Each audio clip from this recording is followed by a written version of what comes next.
Let me unmute everybody. Hello. Hey there, everybody. Hello. We are live on YouTube and ArcadiaCMAS.com. Here is our first attempt at a podcast. I am joined by Aiden. No, I'm not joined by Aiden. I'm joined by Jaden. That's funny. That's right. The stream is literally coming through in weird. That's funny. Okay.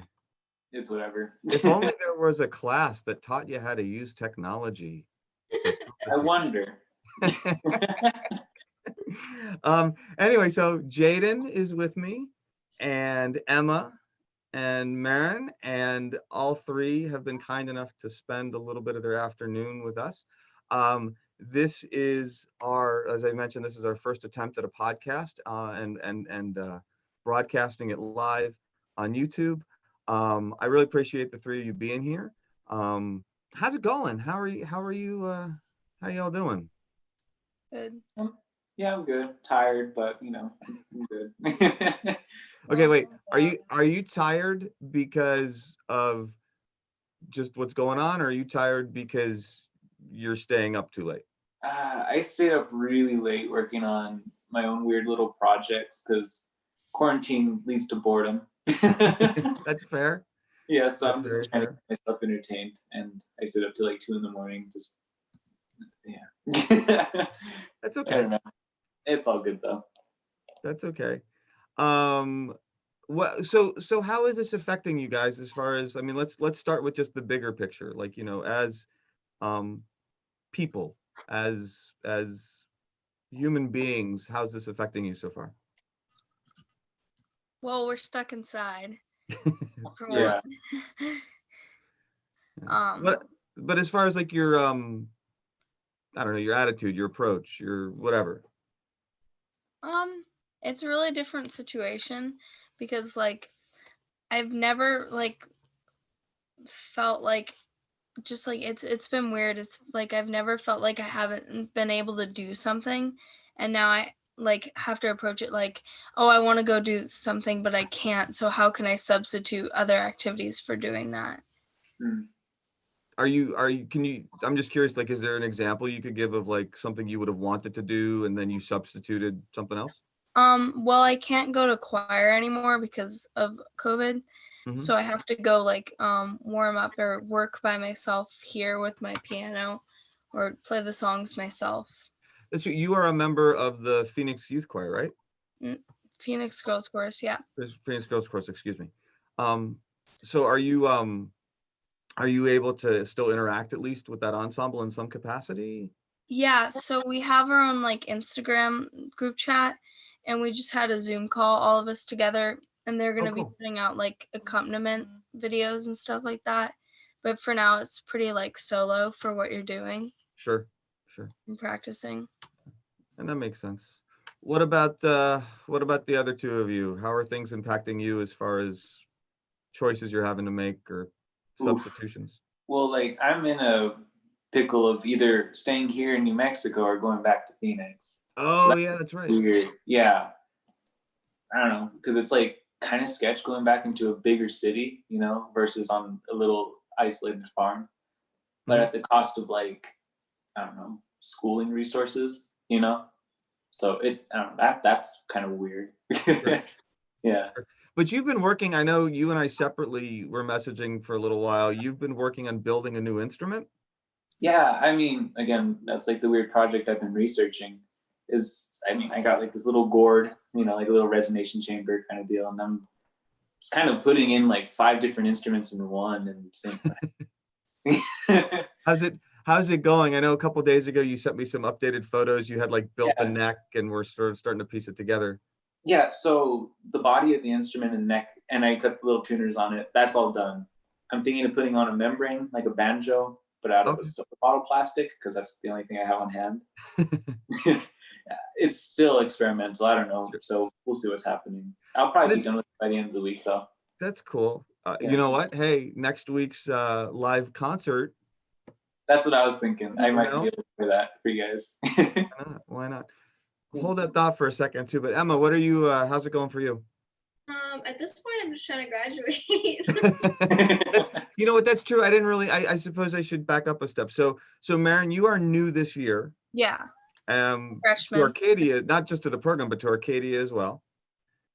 And you are a freshman. You are a singer. You play piano. You write. Do a whole lot of do a whole lot of stuff. And Jaden, you are also new this year, but you're a junior. Yep. And you do all kinds of interesting musical things. I think for those of us that know you, to be fair, the idea of your instrument you're building is not at all surprising. No, Like, I'm always up to weird stuff. no, I mean, you know that between the hand pans and everything else, but that's good. I think that's a good thing. And then Emma, you have been here forever, or it probably seems like it to you, I suppose. So you're a senior. You've been sort of one of our go-to people for a long time. Big on production, big on helping to run the place, which is awesome.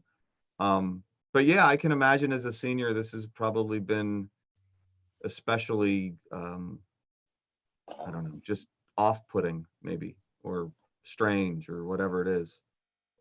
I don't know, because you just like have this vision of how like things are gonna go, and then life comes up. Just kind of Yeah.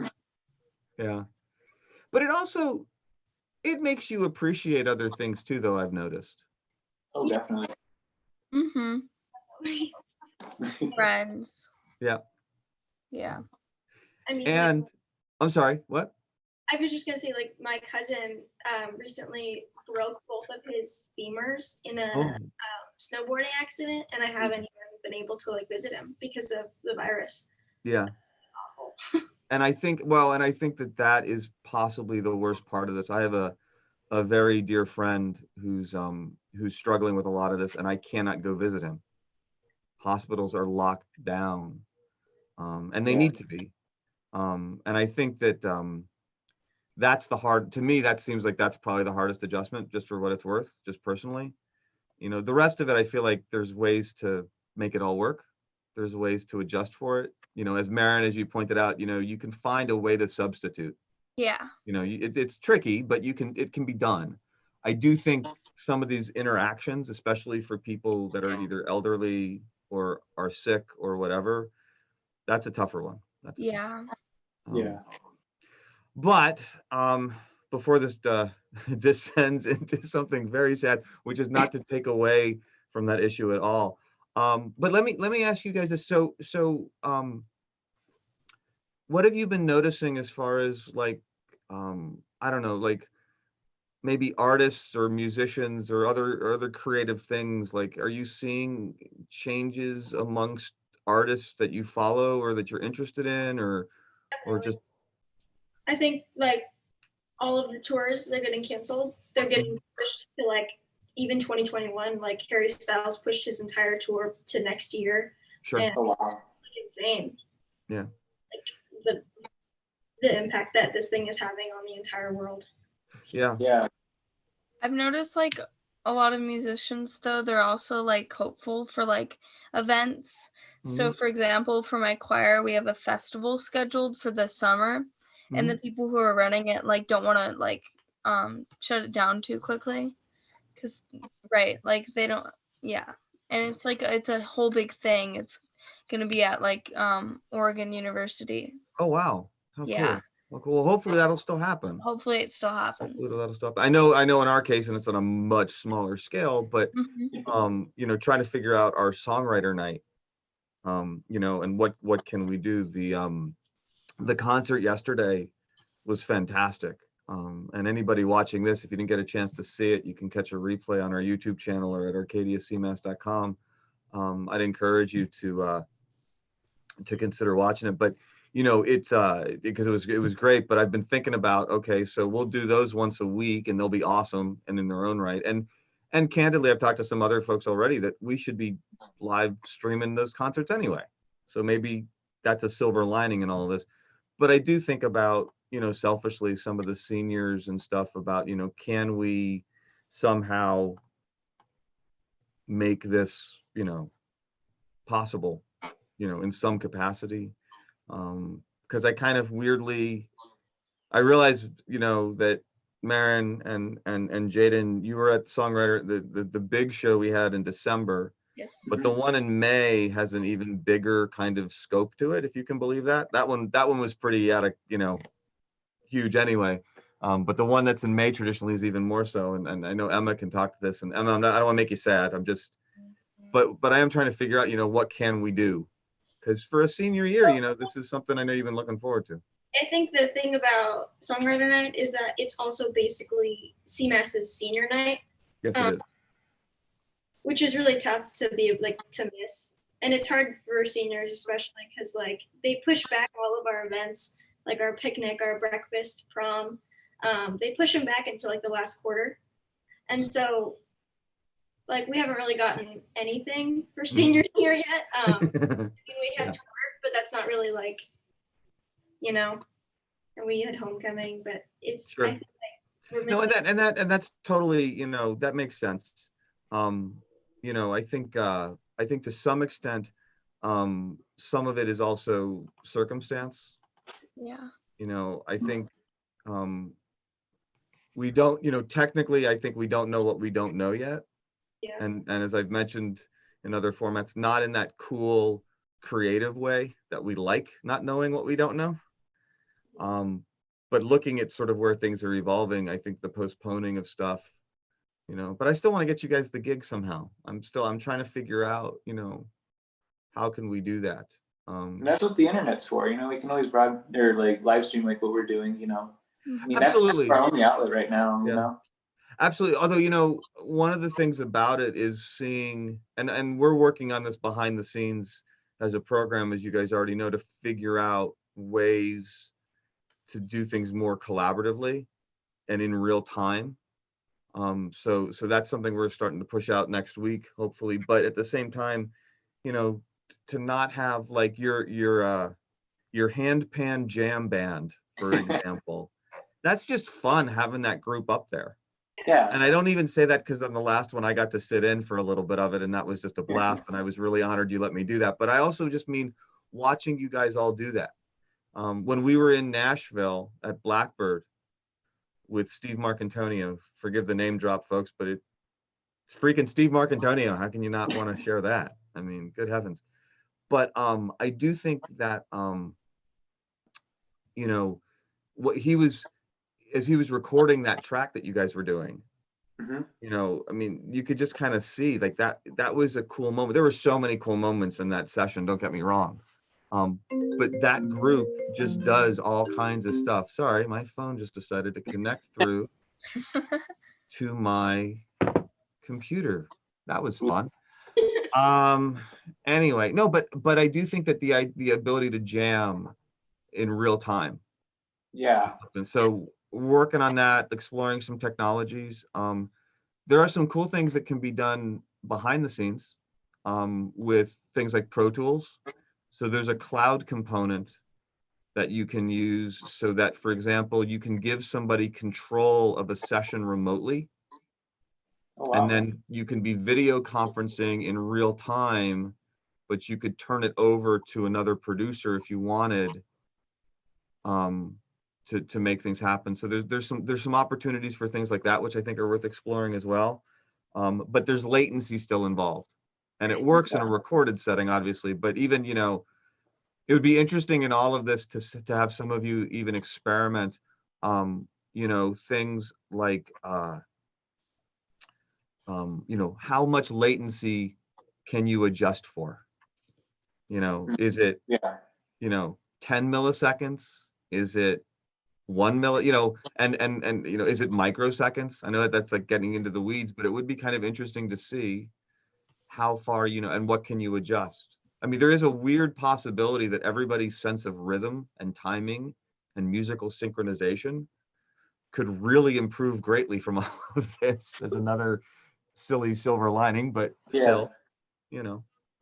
And that's the thing, that there's a lot of weird silver linings from this, whatever, you know. I have a feeling there's going to be a lot of like good innovations from companies just putting things out there just to keep people entertained. I know, like, for me, like a bunch of authors release their books for free just because they know what it's like to be in isolation. Oh, yeah.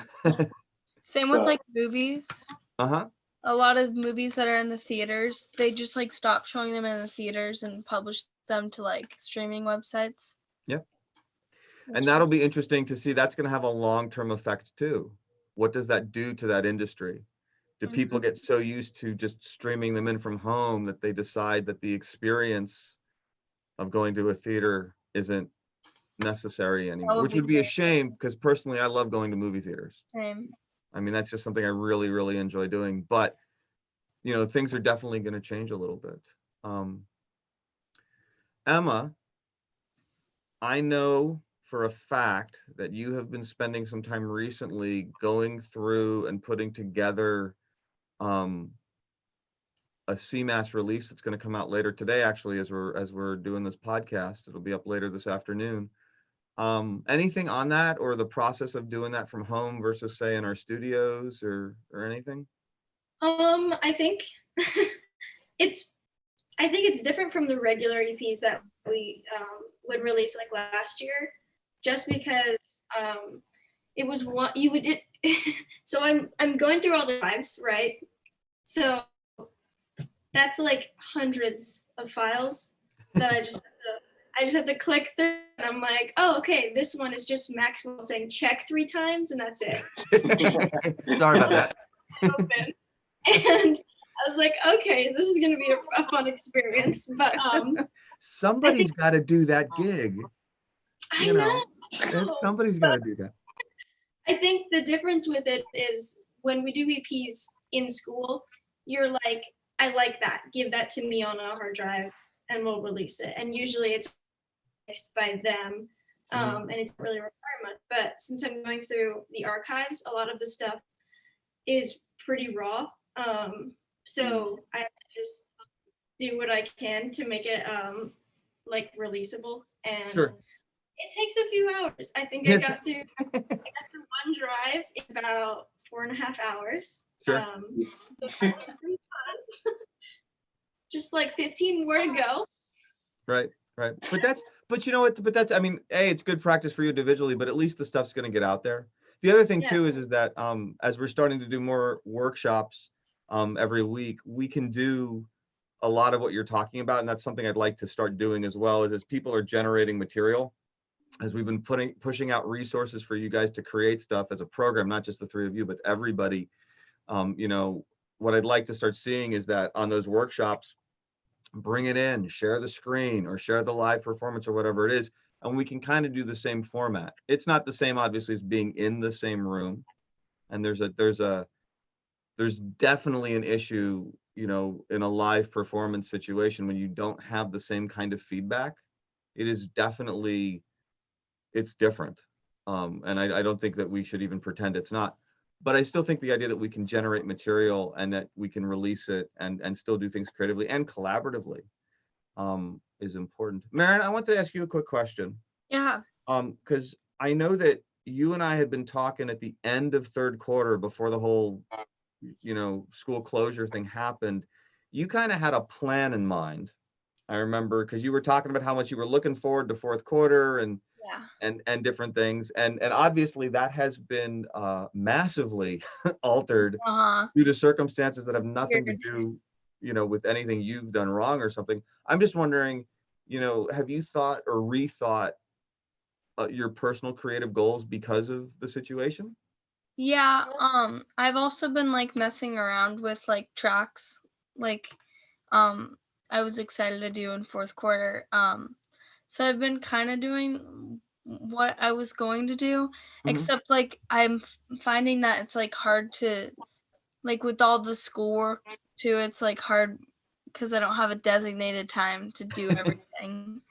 So I have to like make my own schedules and stuff. Sure. And you know, you bring up maybe one of the most important points, which is in all of this sort of, okay, get it done when you can get it done vibe that's happening right now, which I think is important. And I like the fact that it seems that most teachers are being flexible in that regard, because you kind of have to be. I personally, I'm not saying against anybody else, I don't know how to do it without making it flexible, with the exception of maybe the workshops and those of you participating in things like this, obviously, but just in general. But I do think on the other end of it, it does require then you to sort of figure out, okay, well, when am I going to devote time to this specific content area? You know, when am I going to make sure I get my math done? And I can tell you, you know, setting up a schedule for my two little boys who are, one's in elementary school and one's in middle school, of like, okay, this time of day, this is what you're doing, and that time, that, you know, it helps. It doesn't work. Oh, sorry. I literally, and this is from, for those of you listening or watching this podcast, this is a reference from before we went live, but I am literally starting to hear the chickens arguing outside my window. No peacocks yet, but Okay. I would assume that's coming at any moment. So if you're hearing weird Loud. animal noises in this podcast, folks, that's not some weird audio that I've Foleyed in. That's actually, and I don't live on a farm. I live in Central Phoenix, so go figure. But anyway, I just, you know, I think for today, I think this was a good first podcast, a good conversation. Yeah. It's nice to kind of, even with just three of you, it's nice to see some students and interact in real time. Yeah. Part of the open office hours and the workshops that I schedule, I'm not going to lie, it's totally selfish just so I can interact directly with you again, because, you know, miss that. You guys are great, and we're gonna do more of these. I appreciate you being here. Does anybody have anything they wanted to maybe add? I just want to remind people to like take a freaking break because like we deserve it. Like don't drown in schoolwork. It's awful, and it'll get to you after a while. That is fair. That is fair. I am just getting a message, just so you guys know. Next week we will have a special guest. Mr. Luce is literally right now. I will quote you the text message I just got from our colleague Eric Luce. He says, "Very upset I'm not on the podcast." Yeah. So we're gonna loop him in for next week, I think. Yeah. Okay. And get his take on all of this as well. And we'll be joined by some more folks. You guys can certainly be part of the next one as well, and we'll add some more students in. And I'd like to get some of my my engineering design students as well. The connections between CMAS, the music program, and CMAS, the engineering program, which has just kind of started up this year, have been fascinating. And it'd be fun to get some more collaborations on that. I know a lot of them are interested in what you all do and want to help build things and design things. And this is as good a time as any to start fostering even more of those connections than maybe otherwise. So anyway, with that, I think we're going to say goodbye for this week and thank everybody. ArcadiaCMAS.com, folks, if you want to check a replay of this, any of our live streaming concerts. We've got an album that, as I'm speaking right now, is going to come out with 3 new songs that have not been released prior to today. Every event, all of our music is free, and we really appreciate all the support. We always hope you're doing good. If you've got a topic that you would like us to cover in a podcast, or if you have got an act or that you would like to maybe perform as one of our live stream concerts, please just let me know. We'd love to have you as part of it. But other than that, I'm going to wish everybody a wonderful rest of your day. And we will catch you all, I would say, next week sometime. Be well, everybody. And we'll see you later. Peace.